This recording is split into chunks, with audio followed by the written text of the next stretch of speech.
Today is November 19th, 1996. We are interviewing survivor Esther Salupovic Israel. Salupovic is Chalupovitsch.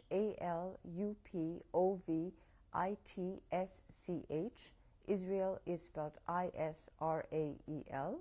My name is Rachel Alkalay, Alkallay.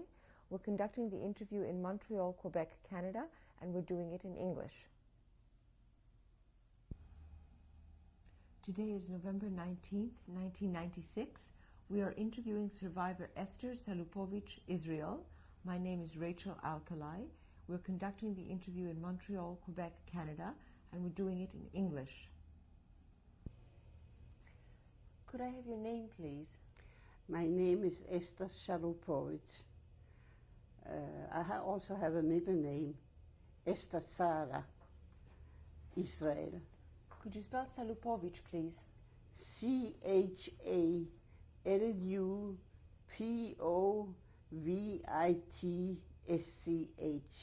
And Israel is spelled how? Like the state of Israel. Israel. And did you have any nicknames? Yes, now I have a nickname. My children call me Bobo. Since my first grandchild couldn't say Bobo, he said Bobo, and I accepted it gladly. What is your birth date? December 20th, 1913. And how old are you? I will be 83 next month. 120. What city were you born in? I was born in Copenhagen, Denmark. What was your mother tongue?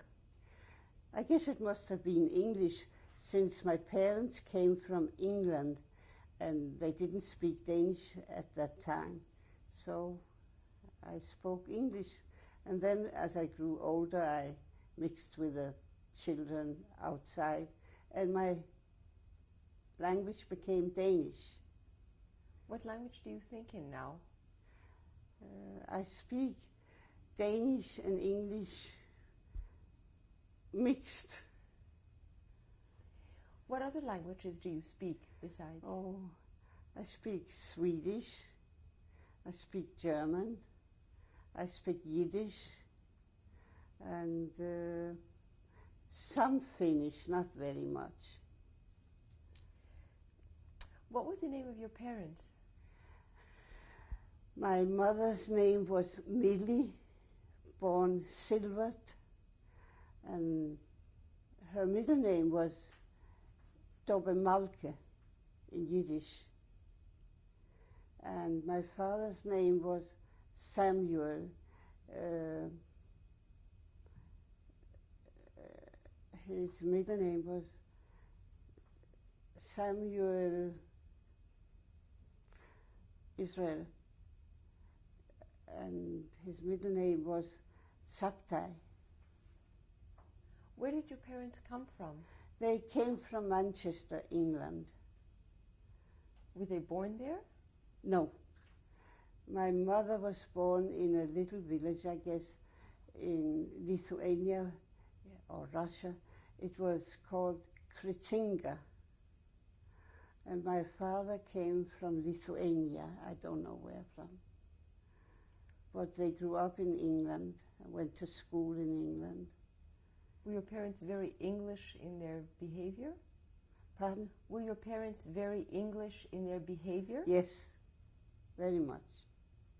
As a matter of fact, my father was called the Englander in Denmark. Did you, growing up in Denmark, what did you feel your nationality to be? Danish Jewish, that's very, very important for every Danish Jewish child. They will never say, I'm Jewish or I'm Danish. I'm Danish Jewish. That was, and it still is. Would you say your life in Denmark, as a child growing up, were there many Jews in Copenhagen? No. There was maybe 3,000-4,000, at the outbreak of the war with the Germans, there was about 5,000, mostly in Copenhagen. And you lived in Copenhagen. Was it a Jewish area of Copenhagen? There was a small part that was called the Jewish area, but you lived everywhere. Did you have non-Jewish friends? No.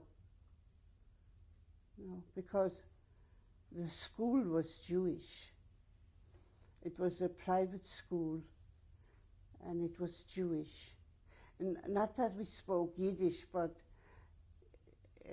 we had free Shabbat and Jewish holidays, and we had Hebrew lessons. But we only in the later years they accepted Yiddish as a language in Denmark, and it was taught in school too. But on a voluntary basis, you didn't have to take Yiddish. Did you take it? Yes. What did you ever do with your? Did you ever do anything with your Yiddish? Yes, no. We played Yiddish theater. There was a man, he was very capable of teaching us how to play, and it was very much fun. What kind of activities as a child, growing up, what did you do as a child besides going to school? Well, as small children there was nothing, but when we were 14, 15 years old, there was a choir, a Jewish choir, and later on we had sports like handball. Were you very active, sporty? I suppose that wasn't very good, but I tried. It was like Maccabi, but it had a name as Hakoah. The boys had their sports and the girls had their sports. You mentioned that you had brothers and sisters. Yeah. How many and what were their names?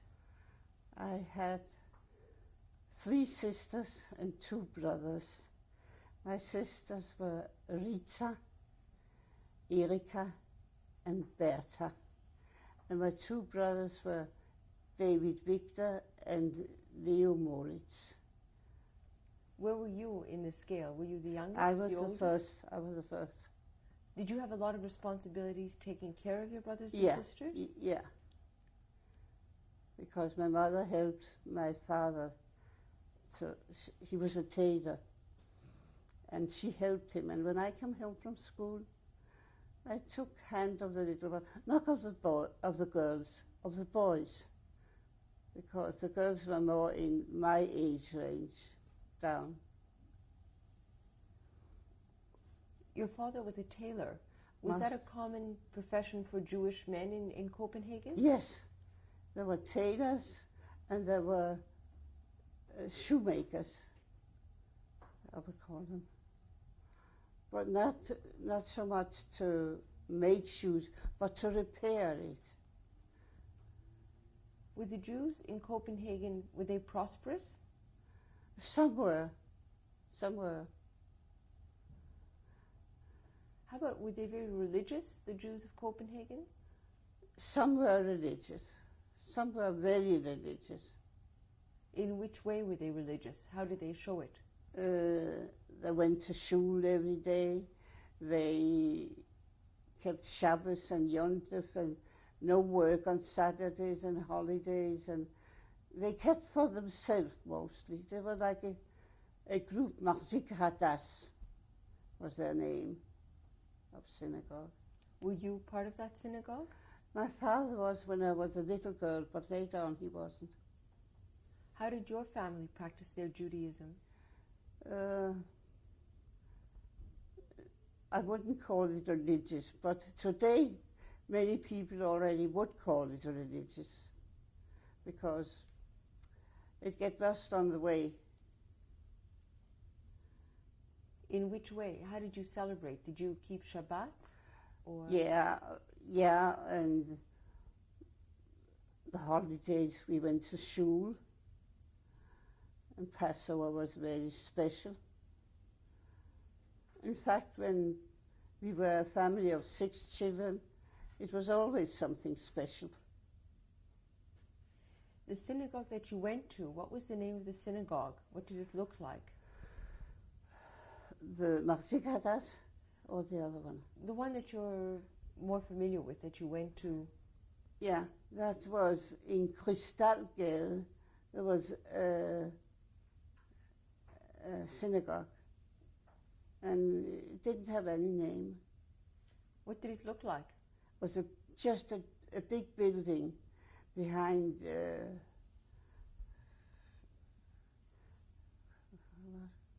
what would I call it? With a gate, to close with a gate, an iron thing. And there was no traffic in the street when there were services. By order of whom? Did the Jews want that, or did the Christians agree to it? Nobody objected to it, because Shabbat after shul, the street was packed with people coming out. We weren't allowed to congregate in the street, but coming out, we all came in a stream. It was very festive there. A big, beautiful synagogue. Separate seating for men and women? The women sat upstairs, separate. Did you enjoy going to synagogue? Not really, because at that time you wanted more fun. But at which point did you start liking it, or did you ever? Yeah, I liked it when I grew older, but I would say about 20 years old. I started to like it more, because I probably understood more of the services. What was Shabbat like in your house, in your parents' home? Friday night it was the usual, lighting the candles and getting ready for supper and benching. And my mother always tried to make it more fun for us. How? By making things we liked, and she was very capable of cooking and baking. What are some of the foods that you used to eat? What kind of food? Yeah. What were the foods? What were the smells like? Smell, I can feel it now. The chicken soup, the challah, the gefilte fish, was all so very special. And everything was strictly kosher? Yeah, Where did they get the kosher food from? there was two kosher butchers. And they had the meat and the chickens and liver and everything you wanted, but you had to ask for it special if you wanted it kosher, made kosher. It was just kosher meat. Yeah. And they delivered. Even if you didn't live near the butcher shop, they delivered. Did you live near the butcher shop? Pardon? Did you live near the butcher shop? No. That was more in the center of the city. I guess for everybody to have the same distance to walk or go. Where did you live? What part of Copenhagen? We lived in what was called, in the beginning, we lived Nørrebro, that's north.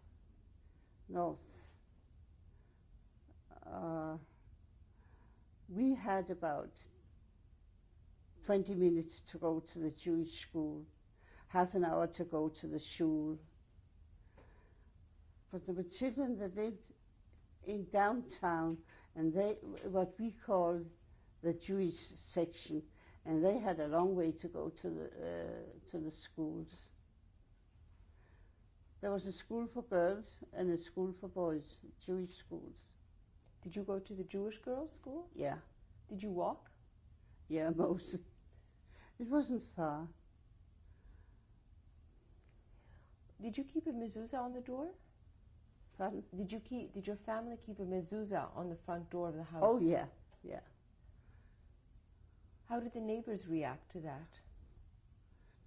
They didn't think of anything. They were always nice. I don't remember having any trouble with being Jewish, with non-Jews. There were never any comments about being Jewish? Any comments directed at you because you were Jewish? No. There might be some who did, but not to me. You mentioned that you were in Yiddish theater. How old were you when you participated in Yiddish theater? 15, 16, I would say. Did you do it for long? Oh, yeah. I kept until I was 25, 26. But then my father passed away and it wasn't the same anymore. What was the theater like? What kind of parts did you play?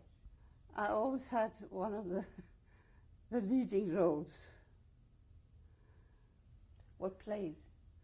Oh, we played something like Mira de Efros, and we played Schwer zu sein Yid, and we played many, many different, about twice a year we had it going on. And we played for organizations, Jewish organizations, like we had one foundation that was called Jiddischer Handwerkerverein. That was Jewish working people. They made a club, and there was a certain fee. It was very little.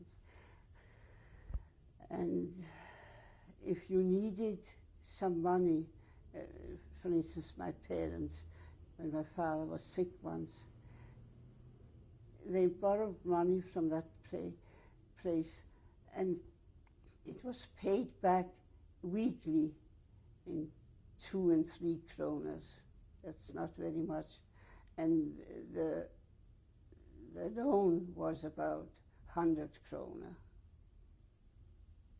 It was very nice. Would you say the Jewish community of Copenhagen was tight-knit? A very closely knit community? Yeah. When we had these Jewish plays, it was always crowded. It was always crowded. But only Jewish people came to see? Yeah. No, anybody could come and who was interested. What about in other parts of Denmark? Were there Jews in other parts of Denmark? Yeah, but very few. Very few. They were in Aarhus, in Esbjerg, in those bigger cities. Did you have relatives in any other city in Denmark? No, only in Copenhagen. What about the rest of Scandinavia? Did you have any relatives in the rest of Scandinavia? No, only in Copenhagen. Did you travel a lot before the war? No, it wasn't so popular then. If you took a holiday, you went somewhere in Denmark.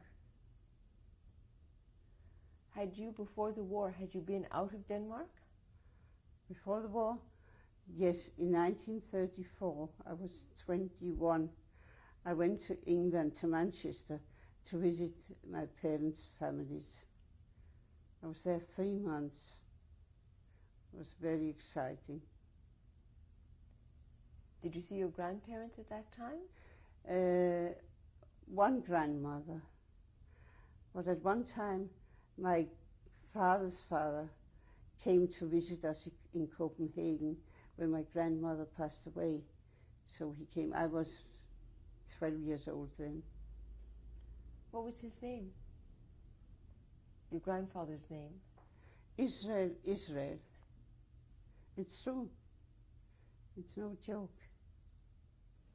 And what was he like, your grandfather? He was like he looked like King George. I'm sorry I don't have any pictures of him. Which King George? 5th or 6th? Must be the 5th. With a little beard. Very much like him. What did you do after you finished school? My mother was sick, and I stayed home for a time. And then I got a job with one of my father's cousins. They had a hat factory, so I worked there for a time. But I was home quite a lot because I had to look after my mother in the household. What did you do in the hat factory? What kind of job? Just sewing on the machine. And you worked there. Did you work any place else? Yeah. After that, where did I go then? I really don't remember that.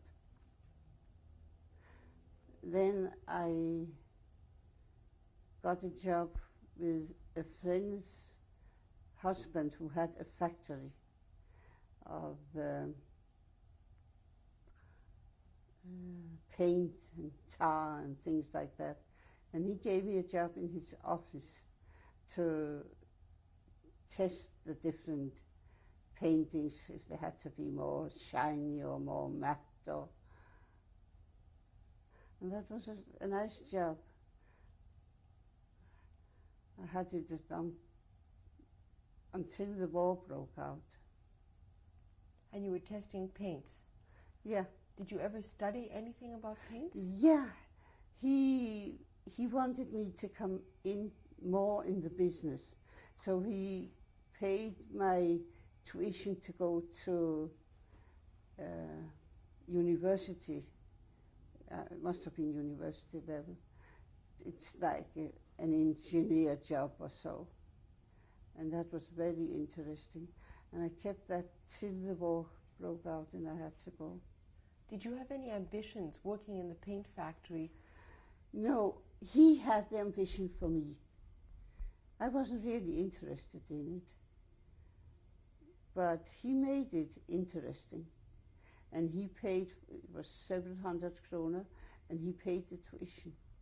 Was that a lot of money? Yeah, it was quite a lot of money at that time. Did you have what were your goals and ambitions before the war? Don't laugh, I wanted to be a cook. When I went to school, I wanted to be a cook when we had these lessons. We had cooking lessons, and my ambition was to beat the eggs and do things like that. Otherwise, I don't. When did you, before the war began, was there news of what was happening in Europe? If we knew? What was happening in Europe before the war began? No. I wasn't politically interested. I heard here and there a war was going to break out. The Germans, the British. But otherwise, everything was very friendly. But we knew there was something going on in Germany. Were the Danes not afraid because Germany has a border with Denmark? No, no. They weren't afraid because the king was so strong in his belief that they wouldn't touch Denmark. Who was the king at that time? King Christian X. He was riding every day through the city on a horse, and people were gathering around him like a fence. They loved the king. Did you love the king? If I knew the king? Did you love the king also? Oh, yes. When he passed a street where you knew he would come, you stopped and waited. Or you went to the window and you heard the music, there was music, and he was coming on the horse. I think that was one of the highlights for every Dane and Jew alike. At that time in Denmark, besides Jews, who else lived there? Were the people only Danish, or were there other nationalities or other religions? I think they're mostly Danish. The religion, that was more private. Like, I was Jewish, I wouldn't say, if you would ask me what nationality are you, I wouldn't say I'm Danish or I'm Jewish. I'm a Danish Jew. There came the religion in from the Jews. When the war broke out in September 1939, Yeah. what were your first reactions? That they wouldn't come to Denmark. And we were very scared for the Jews in the countries they occupied. Why? Because we knew what Hitler was. That he didn't like the Jews. And you thought he would do something to the Jews? Yes. Based on what? We thought he would capture us and send us to Germany, to his famous camps. So at that time you already knew about his camps? We knew and we didn't know. We haven't heard of anybody from there, but we knew he was sending them to camps. And the idea of a camp was terrifying, because we always heard that when you came in there, you didn't come out alive. There weren't enough to eat, and there weren't clothing, there weren't heating, there was nothing. And they got their share with, what is it called, that you use for horses? It's not a cane. A riding whip? A whip, yeah. We had heard of these things. And did you believe those things? Pardon? Did you believe those things? Oh, yes. Why? We believed that when you got in there, it was hell, you never got out. And did you have family in other parts of Europe besides England? No. So you weren't afraid for your specific family? No. But more or less a Jew feels for another Jew. So you had a very strong Jewish feeling? Yeah, yeah. At that time. We'll take a break now. 1996. We were talking about the war and how you believed that the Germans were doing nasty things even at the beginning of the war. What about the Danish Christians? What did they think, as far as you know? Oh, I don't think they thought so far, because there was no danger for them, they would think. It was only the Jewish people they were after. Were there any, in 1939, did you meet any refugees from other parts of Europe? Yeah. Since the 1933, some German Jews had come up to Denmark. They were young. We never saw any old people. Young people that knew what was coming to happen to them, and they tried to escape. Some did escape and came up to Denmark, but some, unfortunately, got captured on the way. They had to swim from Germany to Denmark over a flood, over a water. And some of them came to Denmark drowning wet. And the Danish people helped them. And from there they went further up north and came over to Copenhagen. And there they contacted the Jewish community and Jewish people. And they were they told the Danes at that time what life was like in Germany? No, not really. It was only their own reaction that they wouldn't get caught by him, Hitler. They wanted to escape. And some came to Denmark and they went further and they tried to go to Palestine at that time. And some were lucky and got there.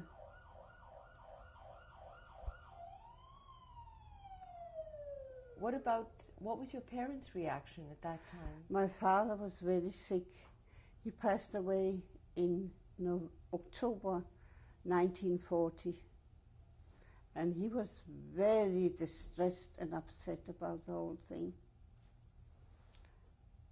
Especially on the 9th of April when Copenhagen was flown over by German aeroplanes. And he said, look at that, they're not afraid, they're trying to go to Norway. He saw the direction of the planes and they went to Norway. What about, this was in April 1940, when did the Germans finally come in to Denmark? April 1940. Was it the 9th of April. Was it a surprise that they came in? They came in by boat from Germany, from south up Denmark, and where these people had been swimming over, I don't know how they got over, but they must have used other ways too to come over. And they were black in the faces from coal in the boats, and they looked awful. But they were dressed in soldiers' uniforms. And they came into Copenhagen, and they possessed different stations. The King's Palace, the harbor. They made a whole misery of life. They turned the streetcars. They were running this way, so they made them stop like this. And when you passed them, they say, they were there with their rifles, up, weg, to anybody who came near. You weren't allowed to pass the streets. That was very, very terrifying.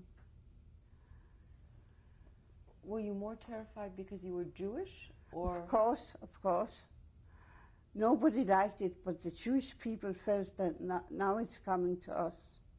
And they did take some for interviews to their head office, but they were let off again because they knew who were Jewish and where you lived, because they had gone to the Jewish community and taken out all the papers of the Jewish people. When the very first time you saw a German soldier, what was your own reaction? I don't know. It was terrible. Just the thought of being under German occupancy was, oof. Did you ever think of escaping Denmark? No. Where could you escape? There's water around of Denmark. Water, and the border is German. You never thought of going to Sweden at that time, or going No. to North America? No. But there were some very smart people, maybe. They escaped. Some came to Canada, America. They had family here, or they went to Sweden if they had family there. That was all they could do. France or England didn't draw attention.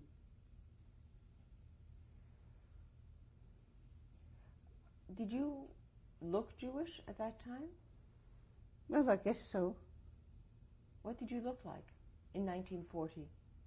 Describe yourself. A person of 25 years.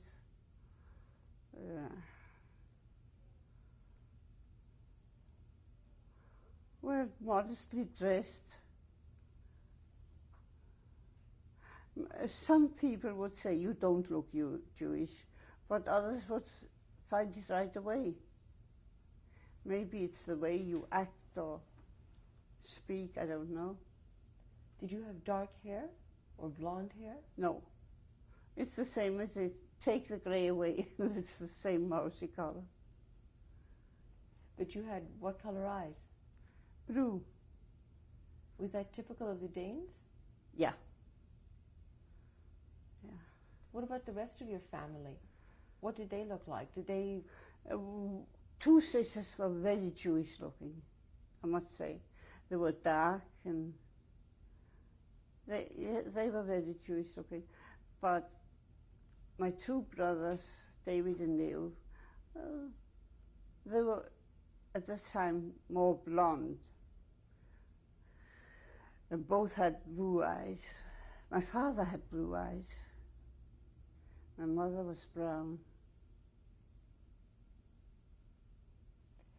When did it begin to affect you? The Germans came in April 1940. When did the restrictions start coming in? Restriction by the Germans? Yes. They made curfew. We couldn't go out in the evening. We meaning the Danes or the Jews? Everybody. Everybody. But of course you're always more aware of it when you are Jewish. And sometimes we had alarm, airplanes alarm, because the German planes were coming over Denmark, over Copenhagen, or the British came to go down south. And we heard the next day what had been happening. There was some places in Denmark that were real frightening to live because they worked for the Germans, or they worked for things that the German took to send to Germany.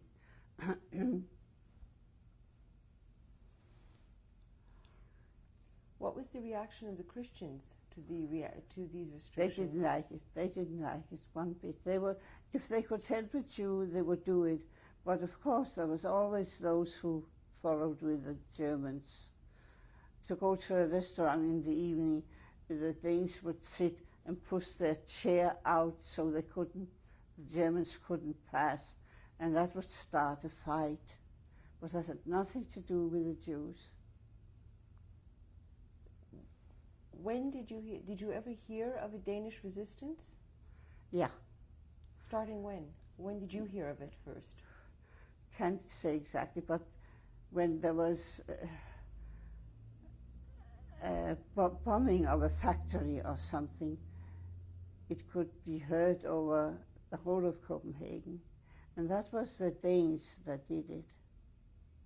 So they couldn't provide special food or special equipment to the Germans.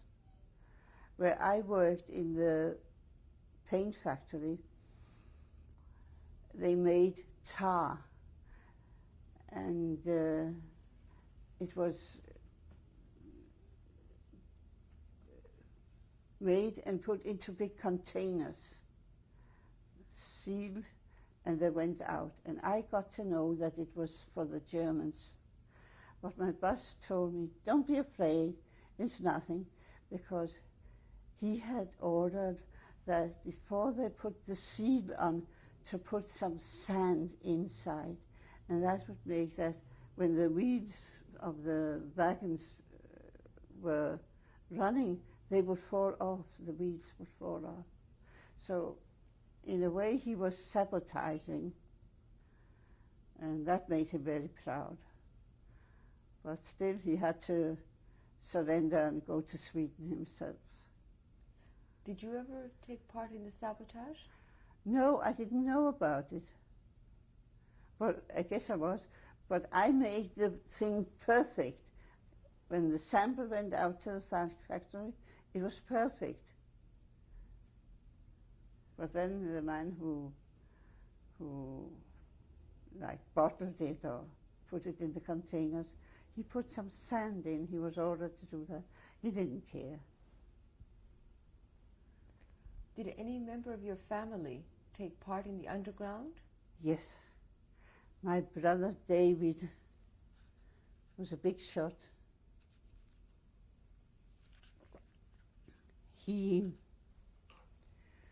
After we escaped to Sweden, he was lived in Copenhagen because he had tried to come to Sweden before the whole thing started, but he got caught on the landing, and he was sent back to Denmark to jail with the Germans. And he wrote to us, and we visited him, and he was very proud of what he had done. And we couldn't see at that time that it was so good.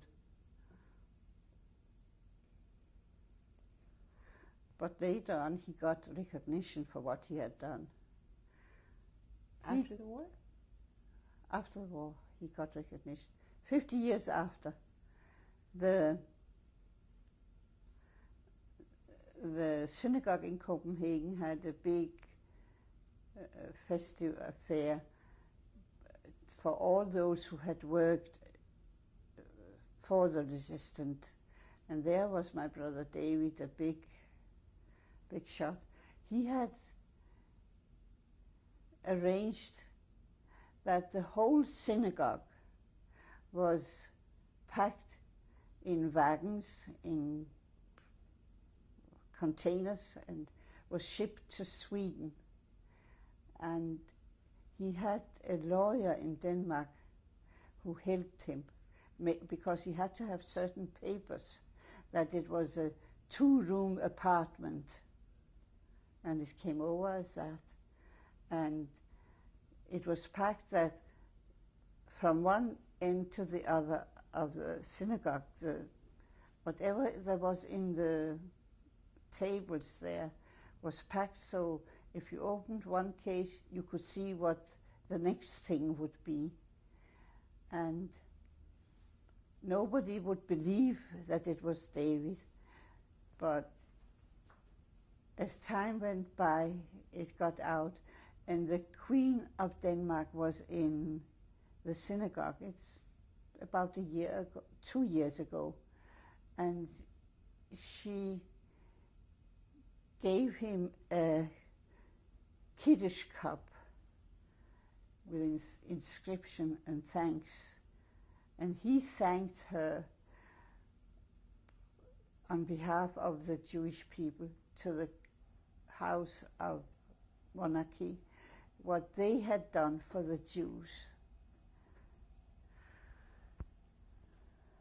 When did it start getting more restrictive in Denmark? It was right away.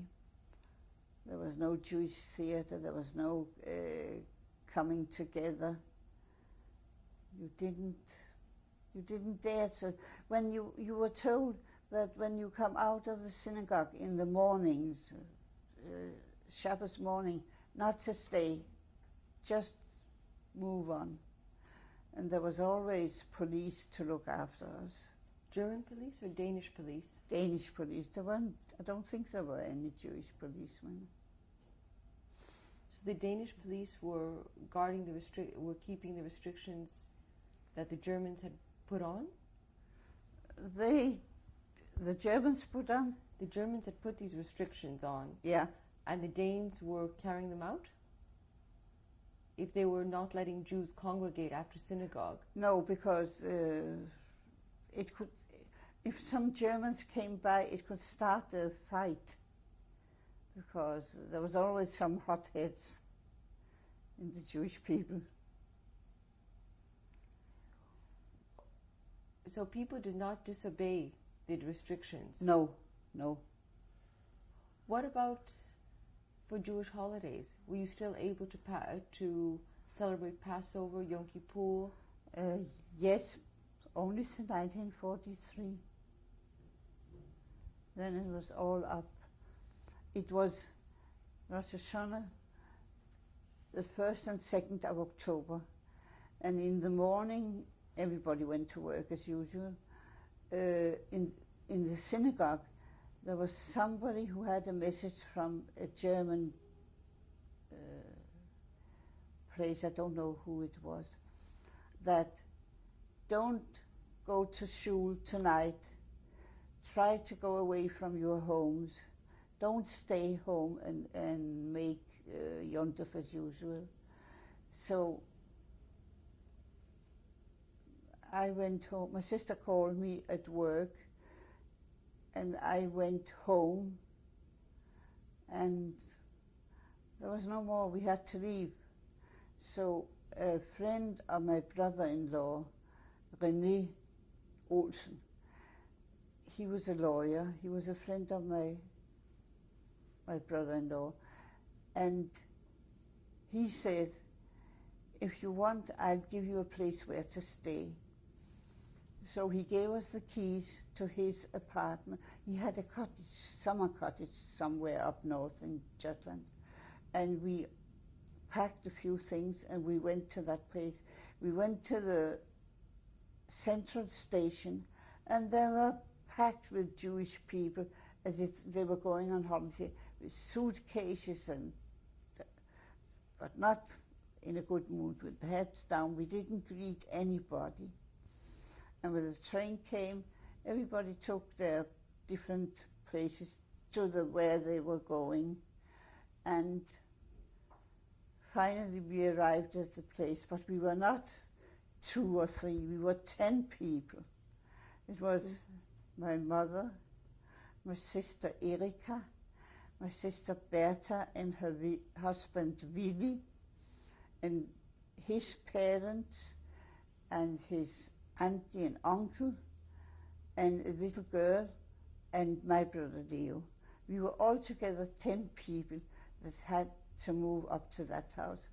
Only my sister and my brother-in-law knew where it were. We came there in the afternoon.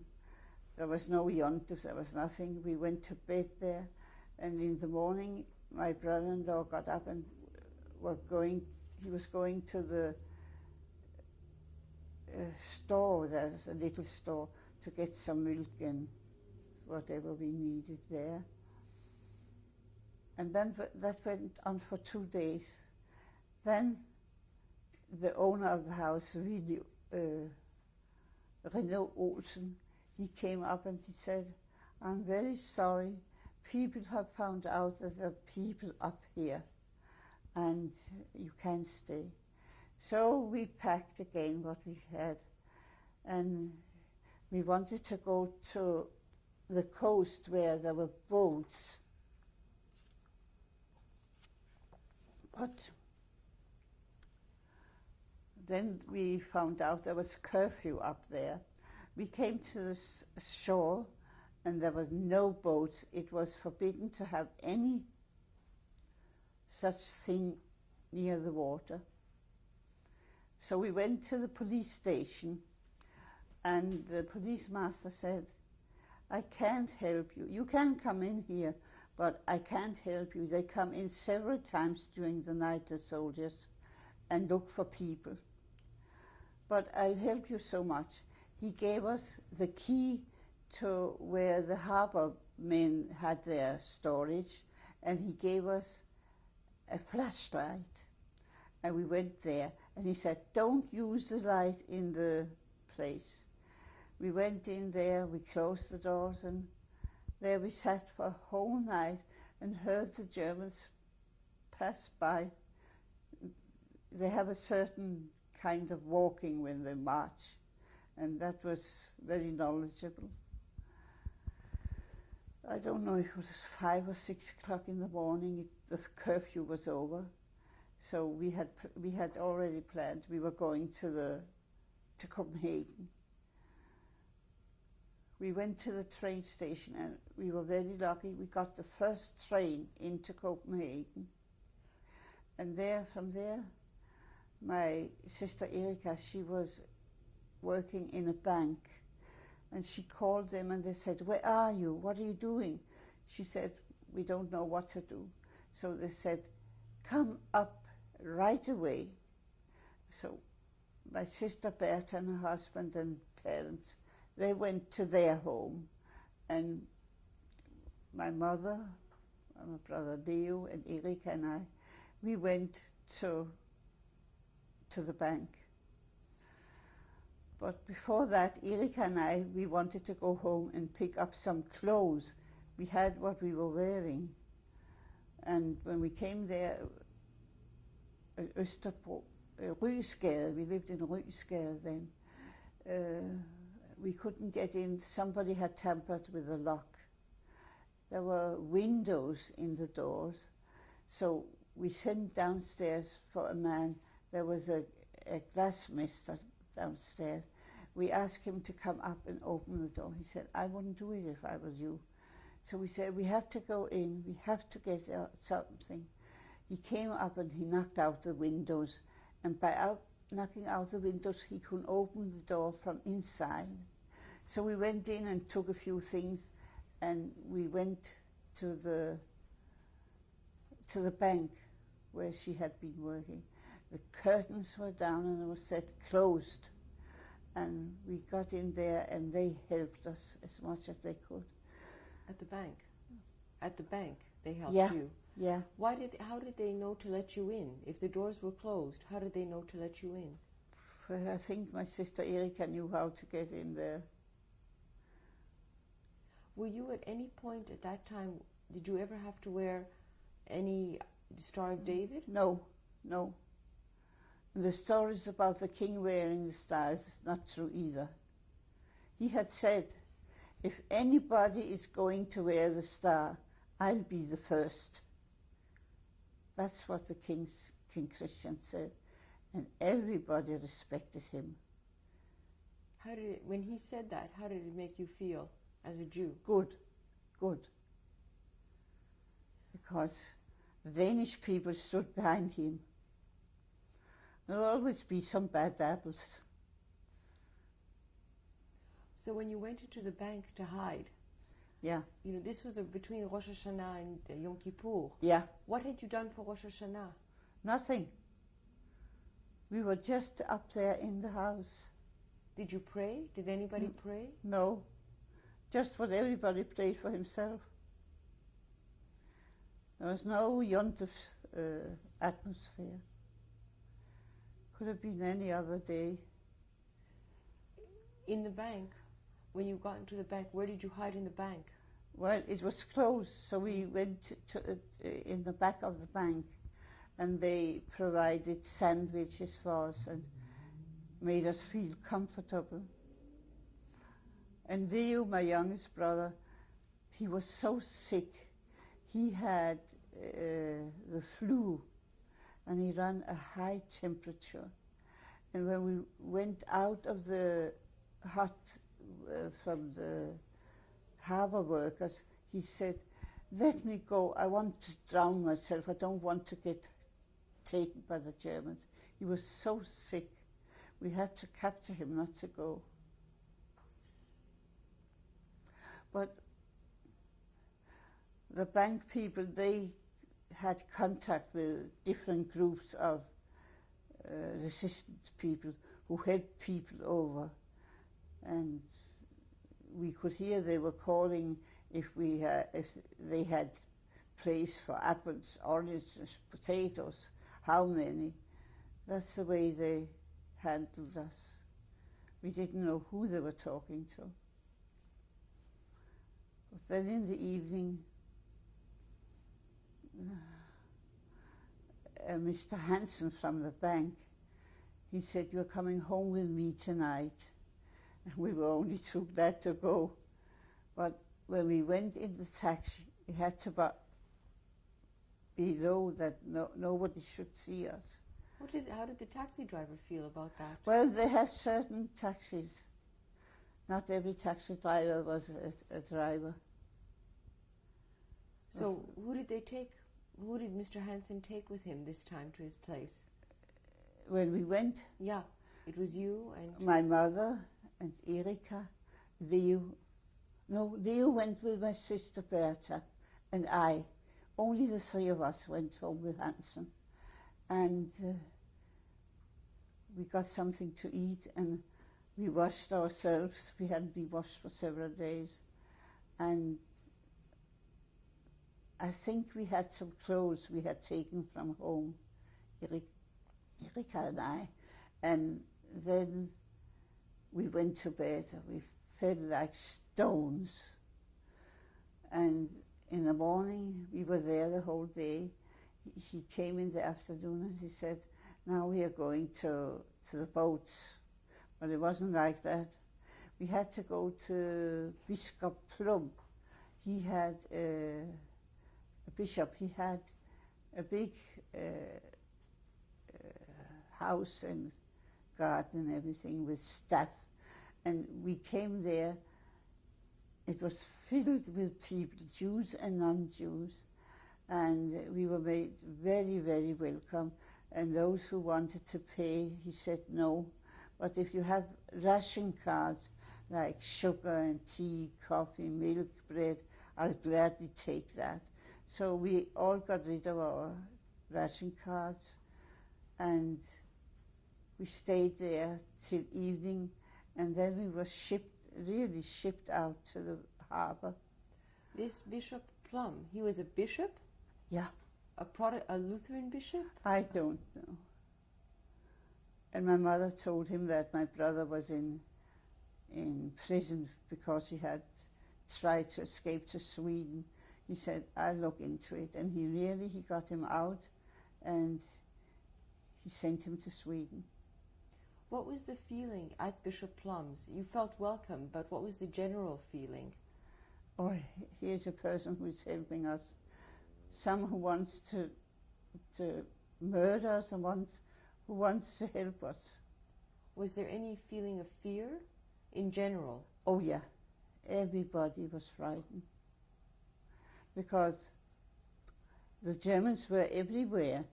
We didn't know if we would meet them or if they would do anything to us. When we came to the harbor, we were told, go together in families or in people as you want to get over together to Sweden. And we did that. We met an old lady and her two children, and we went together. And then they just lined us up to come to the boat. It was a boat for 4 people in the bunks, and we were 32 on the boat. We'll take a break now. 19th, 1996. You were getting into the boat in Copenhagen Harbor. Was it daytime? Was it nighttime? It was nighttime, but it wasn't Copenhagen. It was south of Copenhagen, of Denmark, nearer to the German border. And it was fisherman's boat, and we went in where the hole where they go down, and there was only place for four bunks. But we were 32 people that came on board, and that was one of the biggest nights in Sweden that people had arrived by the boatloads. Do you remember the date? I think it was the 9th of October, and it was Yom Kippur, because some people men were dressed in tailcoats and cylinders and had their towels and prayer books and everything. It was very, very emotional. Did you fast on that day? I really don't remember. I must confess, I don't remember. But when we got to the shore of Sweden and we were looking up and they said, "Welcome to Sverige," it was just out of this world. We couldn't believe it. Here the Germans were chasing us, and here the Swedes were welcoming us. And there was doctors and welcome committees, and Red Cross was there. Everybody was welcomed. My mother was very sick. She was taken ashore and taken to hospital right away because she was a diabetic and she hadn't had anything for 10 days. Because Any shots, you mean? no, Insulin she shots? didn't have any penicillin and nobody could give it to her. So she was taken to hospital. Just to go back a little bit about your trip going there, on your taxi ride to the harbour, Yeah. were there no German soldiers around?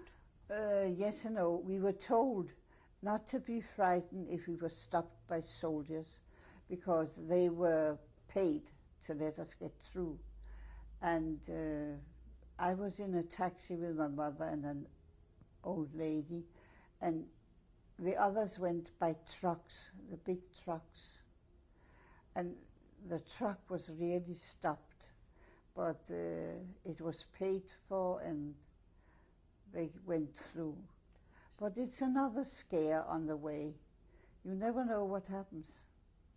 So the German soldiers were paid off, basically. They accepted Yeah, bribes yeah, to let oh through yeah. the Jews. Did they know that they were letting through Jews? I guess so. I didn't see them.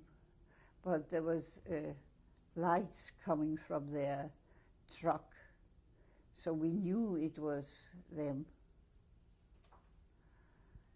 Yeah. And it was nighttime, so you got through the city. The taxi driver, did he know that he was driving Jews?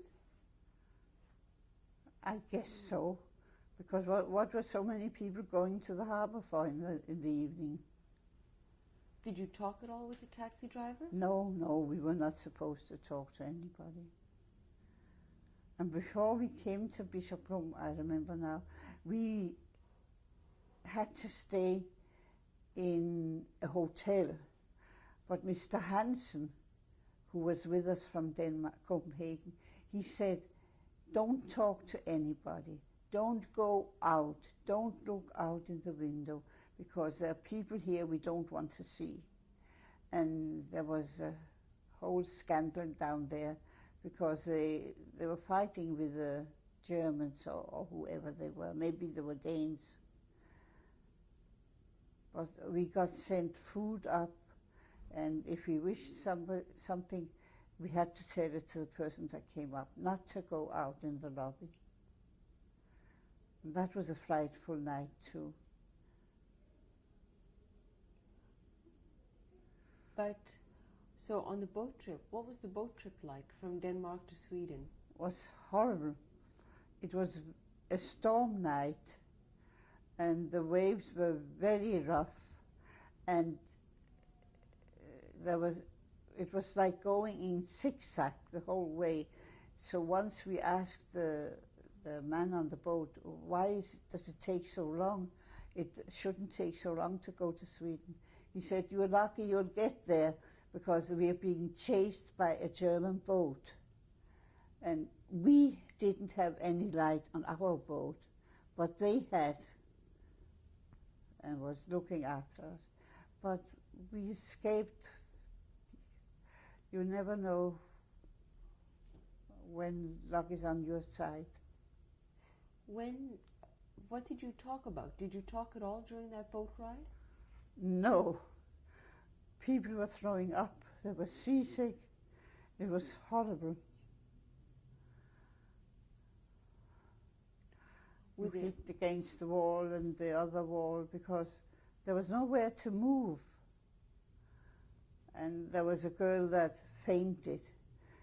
I told it to the boatman. I said, look after her, she's faint. He said, fainted? She's probably dead. That was his reply. That was a nasty remark. No, he was very realistic. And she came aland and she had money on her. She was one of from the bank, but I don't know who she was. She was a relative to the bank director where Erika was working. And she had money. And she doled out to everybody money. What do I need Danish money for now? We're in Sweden. I said, I'm not taking because I can't give you back. She said, take. Everybody I'm giving to, take it. And it showed that the Swedes gave us some money when we came a land, if you didn't have any. And we could change. They said we can't change Danish money in the bank, but it showed that they did take. And we got some Swedish money. And when I think of it, I often dream now that this square place where we just dumped down to, that I am going out through a window and it's so close to me that I can't move, can't go forward, I can't get backward. And I still have that dream. And it's connected with that quote. When you landed in Sweden, where in Sweden did you land? We landed in a place called Trelleborg. And it was just a little city, very small place. And the following day or a few days after, they asked what we could do because they had to give us some work. But some took places as worker in a factory. They were tailors, they were clerks, anything you could do. Some people took place as housemaids. And I was sent up to a factory in a place called Målsryd Konfektionsfabrik. I went there. I was only there a short time because I couldn't. It was called piecework. If you made a certain amount, you got your salary. If you made less, they deducted it. And sure enough, by me they deducted it. And then I got a job with a family who had the paint factory in Denmark. He took me into his house for a short time. And then I got a job in Malmö, in the Danish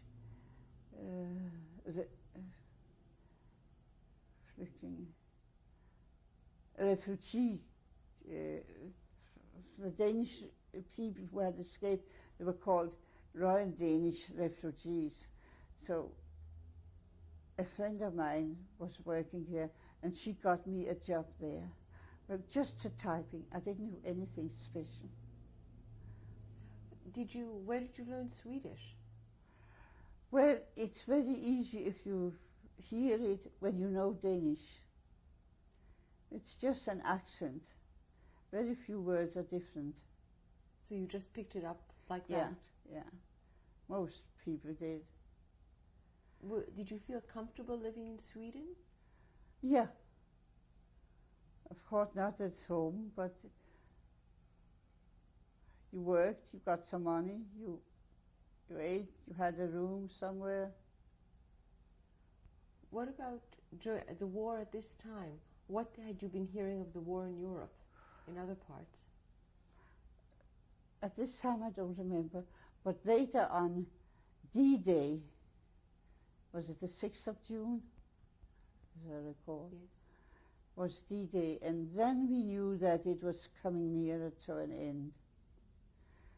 We heard radio, CBC, and different radio stations we could listen to in Sweden. But it was still frightening what would happen to Denmark. Had you left behind any relatives in Denmark? No, not in Denmark. My father's uncle was an old man. He must have been in his late 80s, and a son of 40. And he said, the old man said, I'm not leaving my house because they're not going to take such old people. Let them take who they have to. I'm staying here. But there was no such thing. He was taken and his son was taken, and some of my father's relatives were taken, but they, thank God, they all came back. But there were 100 Danish people who didn't come back. They weren't murdered, but they died there. They were old and sick. Was there any people that you knew who died? Yeah. There was, for instance, an old school teacher of mine. She was taken and she didn't come back. What was her name? Pardon? What was her name? Cecilia Goldschmidt. She never came back. And another relative to my father's cousin, she lost her husband there.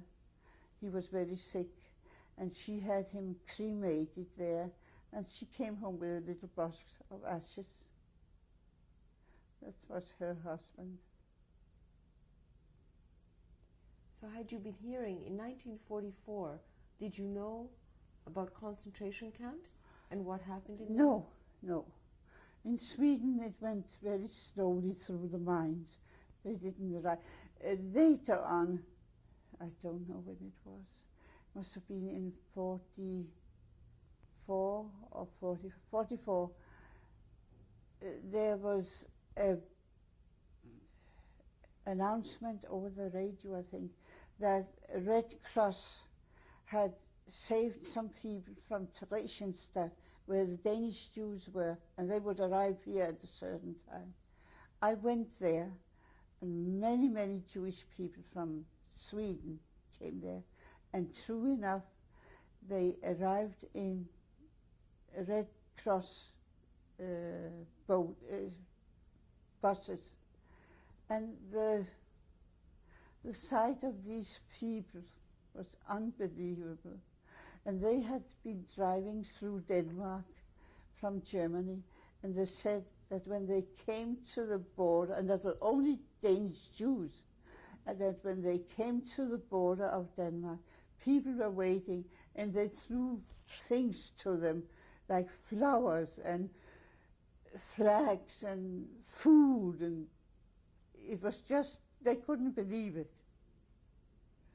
And there I met them for the first time they came home. But we were not allowed to go up and speak to them because they had to be disinfected because they came from the camps. And all their clothes were taken off, and it was washed and cleaned, and they got it back. And then they were sent to not a camp, but a place like where the children were, summer camps like that. They were sent there to recuperate. Many of them were very sick. When did you first hear about the concentration camps and what had happened? First really heard when these people came home. You heard sometimes in the papers, but you couldn't really believe what was going on. It was unbelievable. Well, when you heard that the war was over, where were you? That was a Friday evening. My mother and I, we had rented a room together, and we lived in a place where there were many Jewish people. And that Friday night, we were eating with my father's cousin, his wife, and 3 children. And then the next door neighbor, Swedish people, knocked on our door and said, "The war's over." We knew it was the end, but we couldn't believe that, yeah, Denmark is free, Denmark is free. It was just unbelievable. And already the next day, the Danish Jews, they had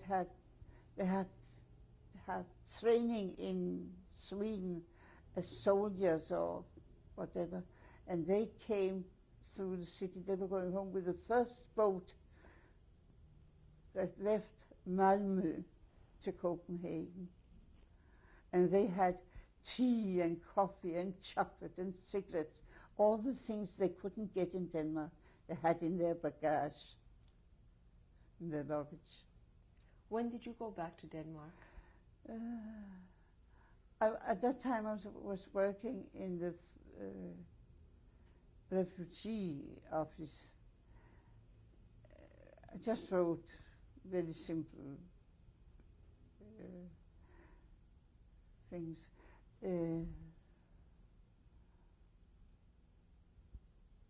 It was in May, the 8th of May, I think the war was over. And my mother went, I think, a week after she went to Denmark. And I went in June sometime because I had my job there, so I stuck it out. And how did you feel when you went back to Denmark? What did you find? Coming back to Denmark was fantastic. People were there saying, welcome home, and because they knew the boats were coming from Malmö and were with the survivors. And they greeted us, welcome in Denmark, and they gave us, I think, some Danish money to have something when you got in land. And then my mother had been given a room. Denmark had made some apartments, houses for old age people. And they were given to these homecomers because very few got their homes the same address back. We found our house empty, most of it empty. And we didn't mind as long as we were in Denmark. So we were happy. And who had taken your things? Well, they said when we left, those who had contact with us, René Olsen said, he'll look after the house, he'll look after. Well, some of it he looked after in his own way, he took it away. And some of it was taken by the government and put in storage. And that we got back.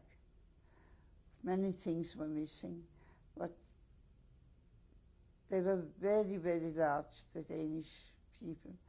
They had a government, I don't know who it was, that if you could show that these things were missing, that you had bought them or whatever, you would get it compensated. And my mother had bought a lot of stuff because we were 4 girls and she hoped that we someday would get married, and she bought sheets and towels and things like that and had a full staff. And she had bought it in a certain way. She bought it and didn't pay for it. A man paid for it and he had to collect the money.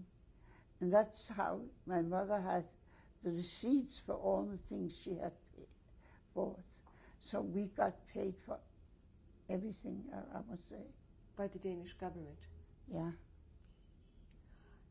After you settled back in Denmark, what did you do? I didn't have anything to go back to. But this René Olsen, he said, do you need a job? I said, yes, I do. So he said, at that time I didn't know what he had done. So he said, come up to the office where I'm working. That was the government office, revision. What do they call it in English? Auditing. So I came up, I spoke to the boss. You could start right away. That was it. There I was till I went to Germany.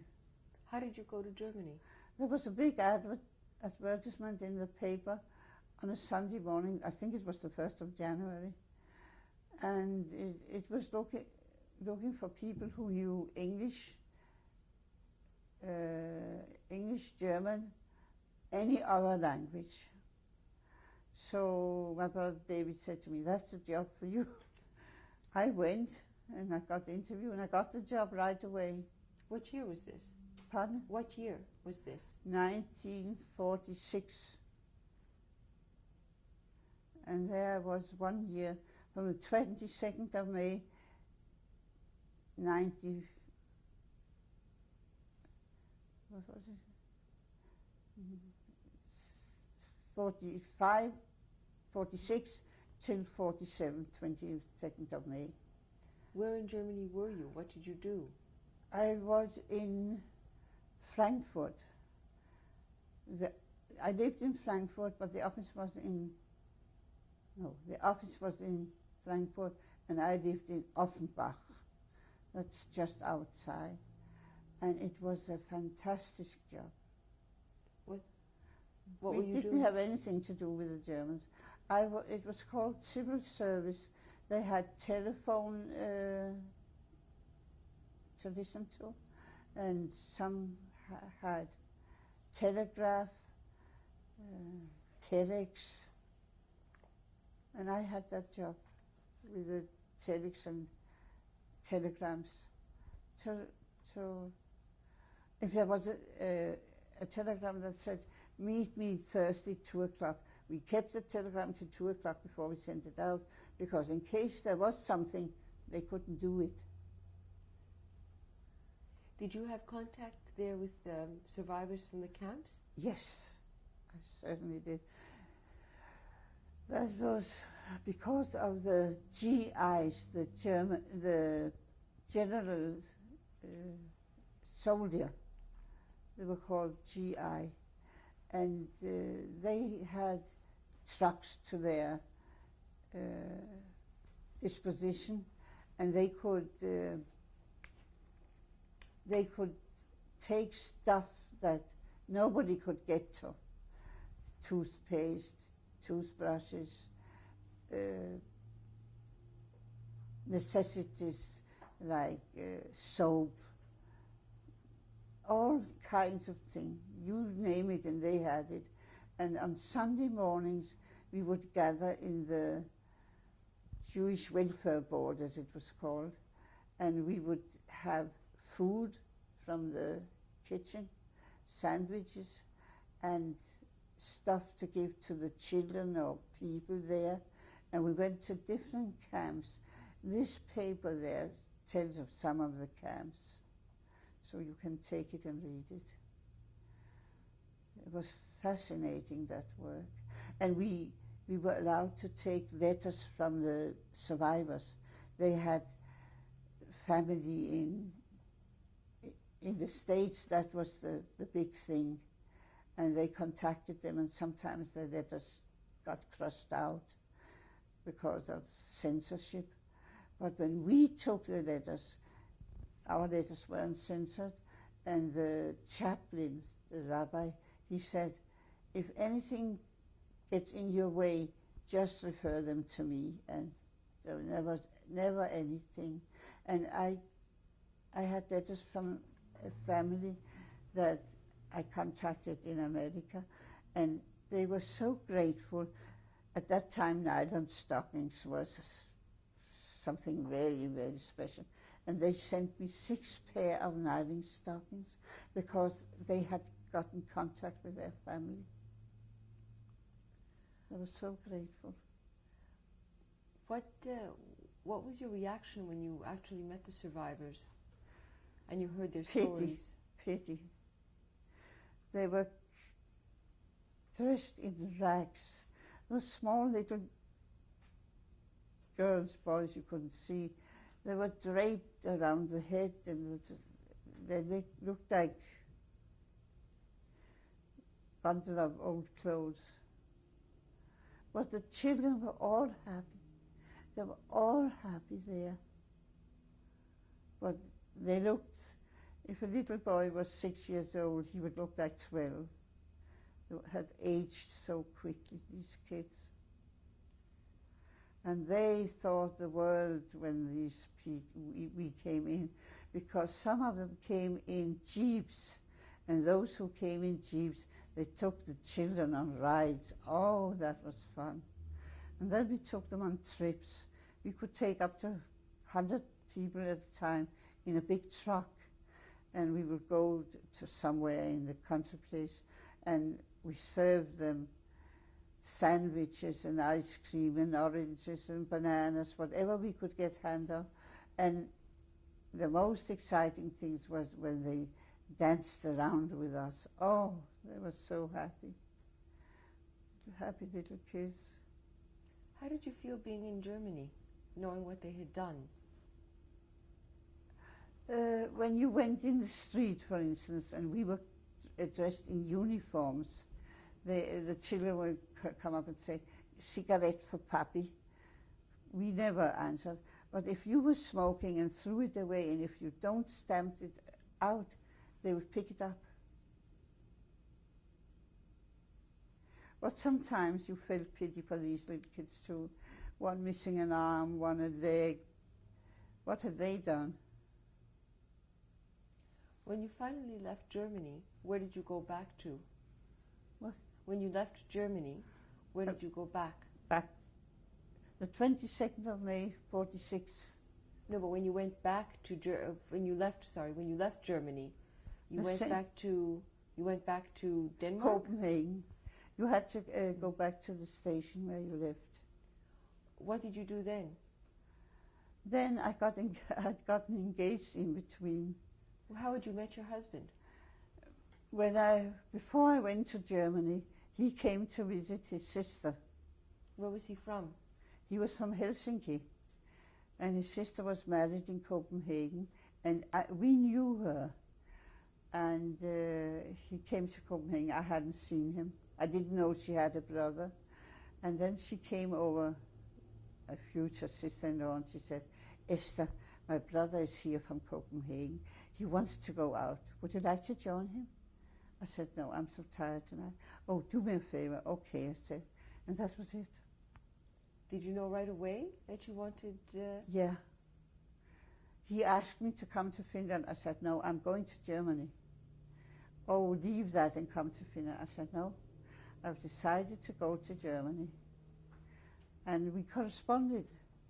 And when I came home in October, it was my father's yahrzeit. He was there. His sister had written to him that I was coming, and he arrived. He proposed, and that was it. What was your husband's name? Samuel. Samueli is in Finnish, Samuli. We'll take a break now. November 19th, 1996. What was your life like in Finland? Well, I was married and went to Finland, didn't know anything about the Finnish Jews. I thought, oh, I know Swedish, I'll also learn to speak Finnish. But no, it was a dead end. I picked up a lot of words because I had help in the house. And, you know, kitchen Finnish, it was called. I knew how to say to clean this and clean that, but I couldn't make a conversation. I never learned to do that. Hard language. A hard language. So how did you get by in daily life in Finland if you had to go to the well, shops? at that time, at one time it was only Finnish, and then it was only Swedish. It's like here in Canada, one or the other. And then it got to be both Swedish and Finnish, but you could always see when it was a person who would speak Swedish. They were like a higher class. The working people didn't know very much Swedish. They only spoke Finnish. And if you went up to a bus and you went in and you said, "I want to get off at this and this street in Finnish, they would ignore you. But they would give you the right place. But sometimes if you asked in Swedish, the conductor didn't understand you and he put you off at the right place. No, he put you off where it suited him. And the Jewish day school that they had in Finland, when Samuli was a little boy and he went to school in Finland, in the Jewish day school, it was Swedish and Hebrew. And today it's only Finnish and Hebrew. When my children grew up, the teacher said to me once, "You have to learn Finnish. Don't speak Swedish to your children." I said, "I can't speak Finnish and I can't learn it." And when they come to a certain grade, I couldn't manage it. I took them out of the Jewish school. And the principal said, "How can you take them out?" I said, "I'll show you." And I took them out from the school and put them in 2 Swedish schools. They got friends because they spoke Swedish, and they managed very well because they said to me, "Well, what will you do on Saturdays?" Because at that time they went to school on Saturdays. I said, "Watch me." I went to the principal of the 2 schools, and there was no problem. They could be off the Jewish holidays, and they were off on Saturdays, and there was no problem. What are your children's names? My son is named Eli Kalman. That's after my grandfather. And my daughter is only Anne. That's after her father's mother, her grandfather's mother. No, I'm confused. My husband's mother, she was named Hannah. What was it like, the Finnish Jewish community? Were you involved with the Finnish I was Jews? very much involved and got involved right away because it's a very small community. The first thing I joined was Hadassah Vitso. There it was only called Vitso. And I got into the board, and that was fine with me. I helped a lot there, and everybody knew Mrs. Shalupovitz. My husband was often introduced as Mrs. Shalupovitz's wife, husband. And I was after I had children, there was a Jewish kindergarten there, GAN, and I was in the committee of GAN. I was in the committee of the school. I was in Hadassah Vitso, Hadassah. I was in Bikur Cholim, that's for the sick people. You name it, wherever there could be a woman working, I was there. I was often to make Kiddush in shul there on Shabbos. There were a few women, and I was there too. We would make chopped herring, chopped liver, salad, fish. We all made it and brought it there. Why did you leave Finland? Well, there weren't many Jewish people. And the youngsters, they went to school, kindergarten, and they grew up together, and very few of them met as for marriage. And they started to get intermarriage there, and we were very disappointed. So we discussed it a lot, and my brother Leo from here had sent us letters from Toronto, he lived in then, and said, "Come with the children, they'll be very happy here." Well, he had in the meantime moved to Montreal, and we applied, and we got permission, landed immigrant papers, and we came to Canada, and I haven't regretted it since, because our future was with the children, and if they would have married Gentiles, we would have been very disappointed, and for them to go to Israel would also be a disappointment to us. So we took the next best, and we came to Canada, and they have married nice people. But unfortunately, my husband, Samuel, didn't live to see that. But did he see his children married? Oh, yeah. Yeah. And he saw his grandchildren. He saw Ryan and Jonathan and Michael. I don't think he saw Samantha. No, she's called after him. Michelle, he knew of her birth, but he didn't see her. And your children, are they Shomer Shabbos now? Oh, yeah. Both of them? Yeah, Anne married a rabbi's son, and she was used to it from home. And Gloria grew up with Eli, and she keeps a perfect kosher home because Eli has taught her everything. And I'm very pleased for that. And now she keeps Shabbat too. Yeah. What about for yourself? Do you keep Shabbat still? Yeah. When Samuel was in the hospital, I would sometimes go for Yom Tov to Eli and drive home because I had to go in the hospital in the morning. But after he passed away, I haven't done that.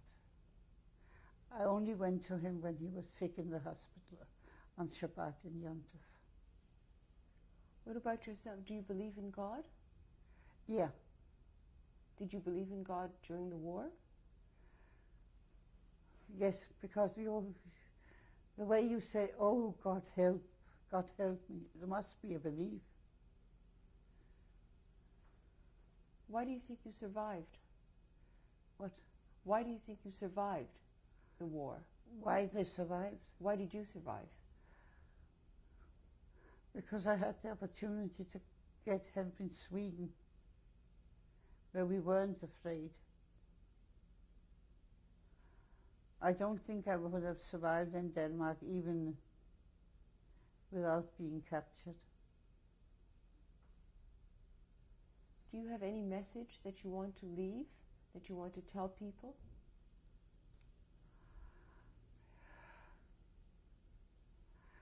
Yeah.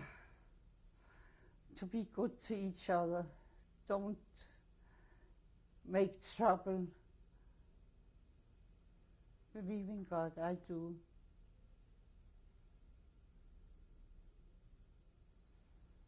Thank you very much, Mrs. Salupovic. Thank you.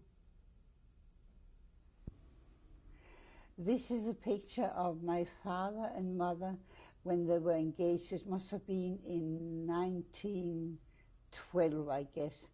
And my mother's name is Millie Israel, and my father's name is Samuel Israel. Well, at that time, I guess my mother's name was Millie Silvert. This was taken in where? It's taken in Manchester, England, from where they came.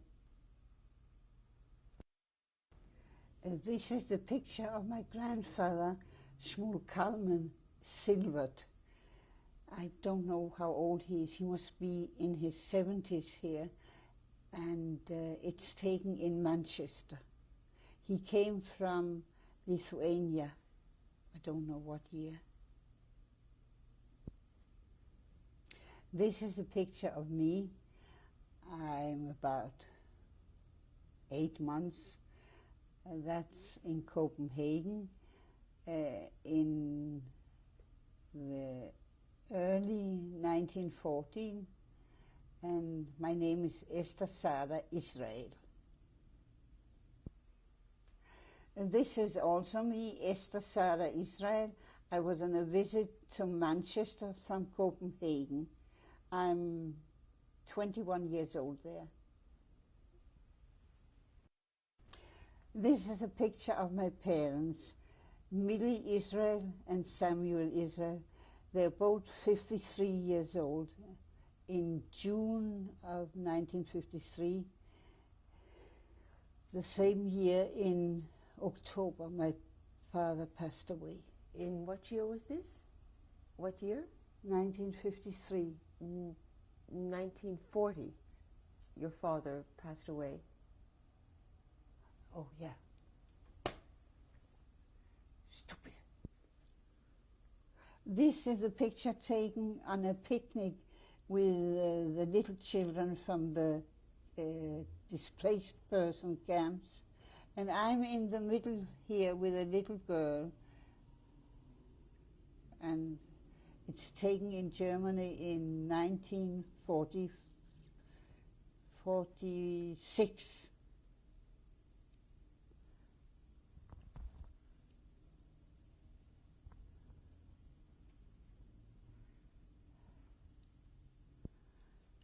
This is a picture from Germany in front of a tank, of all things. We had to go to Frankfurt from Offenbach, and I wanted to take a picture there. And I am, of course, Esther Israel there.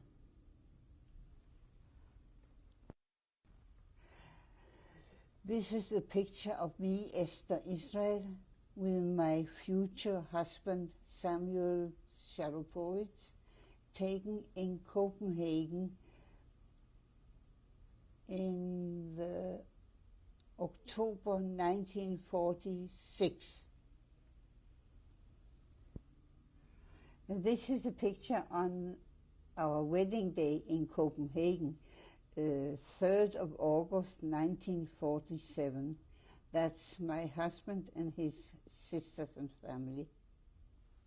And your names are? Your names? My name is now Mrs. Sharopovitz. And his name was? First. Samuel Sharopovitz. This is a picture of my father-in-law.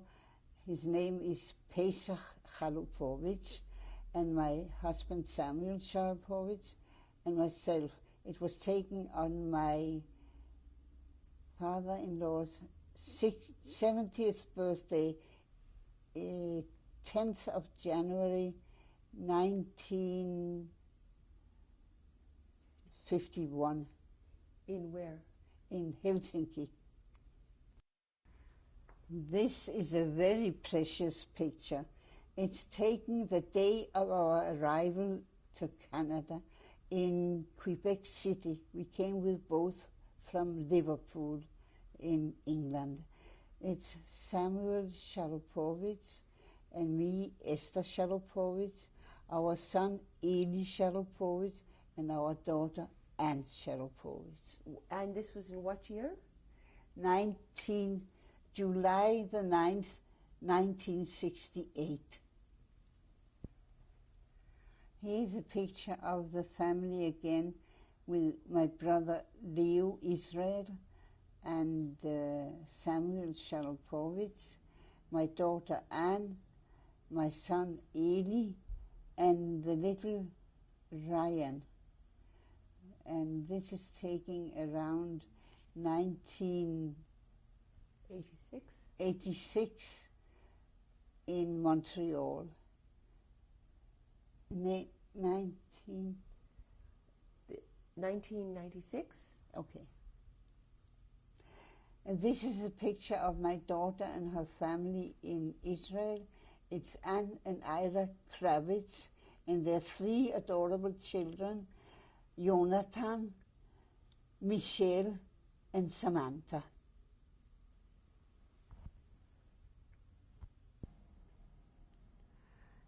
Here we start the last part of the movie. Here I will present my family, my son Eli Sharopovitz, and my daughter-in-law Gloria Sharopovitz, and my 2 grandsons, Ryan Sharopovitz, born Rosh Hashanah 1984, and my little grandson Michael, who is born on December 31st, 1989. Yeah. Okay. So, if you want to continue, that's fine. I've had enough for today. Well, we were all very enthusiastic about this project because I have many times spoken to Ryan, who's the oldest son, saying that maybe you should go and talk to Bobo and she'd be happy to tell you how she survived the war. and Ryan will next year, God willing, be bar mitzvah. So we felt he would be old enough to do so, but somehow school and other projects always come in the way. And it's truly a dream come true that this can be immemorialized for our children and our great-great-grandchildren one day to go in and say, this was our great-grandmother, and this is how she survived, and this is why we are here. My wife Gloria, her parents are both survivors. Her father passed away this past year, and her mother's still alive, and they were also survivors, and they went through much more severe experiences, which we really don't know that much about, but it's also part of our heritage, unfortunately. I would like to say a sincere thank you to the Spielberg Foundation to take the time and the dedication to create something like this. And you can't really express the feeling I have, because the many other things that happened during the war that I've learned from my father, Abba Shalom, who would also have been able to give a most fascinating report on how he and his family survived in Finland, where I was born. Shalom. May I just say something? I want to thank Rachel with a special thanks for the way you prompted to play this video. Thank you, Rachel.